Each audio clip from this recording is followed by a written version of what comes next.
May announcement lang ako. Naalala niyo yung kliyente na sinasabi ko, si Mr. Roy. Papuntang... Vincent! Hoy! Kaya sa'yo. Sir, sorry po. Puyat lang, puyat. Sas, kasi naman sir, tinakasan na naman niya ng boylet niya matapos niya pag-shopping ng rubber shoes. Chismosa talaga tong baklang to. Abatin ko ba? Oy, agaya yung sinasabi ko, hindi pwedeng lalambot-lambot kayo, ha? Pagdating yung kliyente natin, si Mr. Roy, mag-o-observe yun dito sa opisina. Kailan nga po ulit yun, sir? Sa Lunes. Kaya dapat, naku, magpa-impress tayo para, alam mo na, pag nakita niya, pipirma siya ng kontrata, pangalawang international client natin to, kaya dapat gawin natin ang lahat.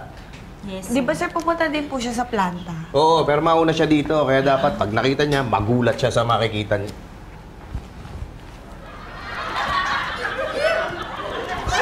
Hey! Ay! Sorry, sir. Sorry po. Gulat ka? Gulat ka? Nagulat ka? Hindi nga. Pambihira ka. Vincent, bakla tulog ka na naman? Eh, sinaantok pa ako. Napupuyat ka pa rin ba dahil dun sa ex mo? Ano pa nga ba? Hindi ka na nahiya. Alam mo, any monument, darating na yun si sir, tapos makikita kang ganyan? Ay! Uy, nandiyan na si sir. Oo, ati mo. Bilisan mo, tumayo ka nga dyan. Vincent, tumayo ka. Itago na lang natin. Doon ka. Pumunta ka ron. Eh, saan ako pupunta? CR. Dahil mo pa, matandang ng lalambot. Bilisan mo. Go! Aray. Aray. Morning. Morning, sir. Ay, sir. Ano po nangyari sa inyo? Parang daig niyo pa po ang matandang ng lalambot. Ewan ko, sobrahan yata sa sir. Sasayaw? Sir, remind ko lang po kayo ng meeting niyo mamaya with Mr. Roy. Meeting? Opo. Mamaya na ba yun? Opo, sir. Baka pwedeng i-cancel mo muna. Naku, sir. Di ba, kayo po nagsabi na importante po yun kasi matagal din na pong prospect yun na maging international partner natin, di ba? Oo nga, pero magtuturo naman dito sa opisina yon, di ba? Opo, sir. Eh di, pag nagpunta dito, tsaka lang kami mag-meeting, wala. Hindi ko yata talaga kayang harapin si Mr. Roy. Aray! Ay, sir, baka matumba ka. Tumba kayo pa po.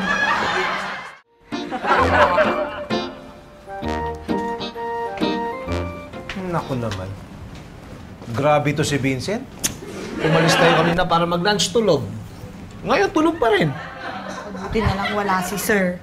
Hindi, kaya nga dinalan ko na siya nitong cake para baka sakaling pag nakakain siya ng matamis, magising siya. Vincent. Yan o, may cake na. Kain ka na. Kung ayaw mo, kakainin ko yan. Hindi. Kakainin niya to. Si Patrick. Vincent, cake. Kumain ka. Kain na.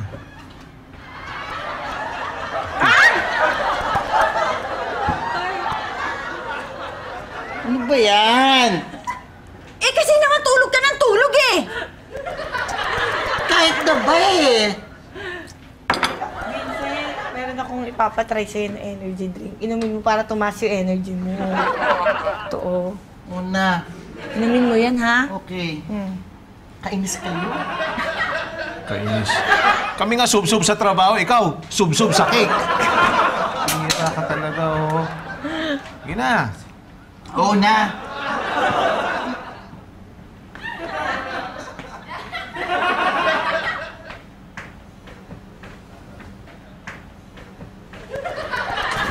Sub-sub ko dyan! Vincent!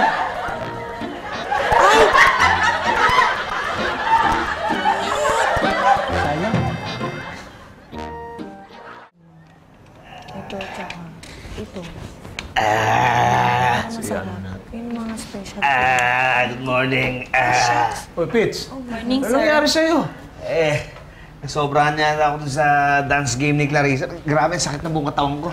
Eh, sana hindi ka na lang pumasok. Kasi ba ngayon yung dating ni Sir Roy? Kaya mo bang harapin yon? Kakayanin.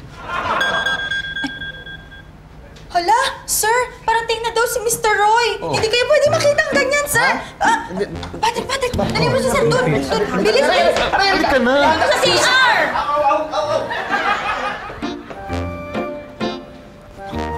Sige na, harap sa atin. Ikaw na kaya lang. Ha? Hindi ako naka-ayos siya. Good morning. Good morning, sir.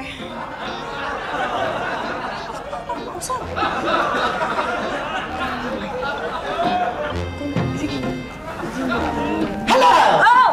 Good morning! Oh, Mr. Roy, welcome to PM Mineral Water! And my name is Vincent. I'll be your tour guide for today. Alright? Let me show you around para naman ma-experience nyo ang ganda ng aming kumpanya. Let's start with this. Sila po ang aming mga empleyado. Next up, pupuntahan natin ang aming conference room. Sir, halika. Naku, hindi na itatanong. Kami ang may pinakamagandang ano dito, conference room. Wagi ang energy drink mo.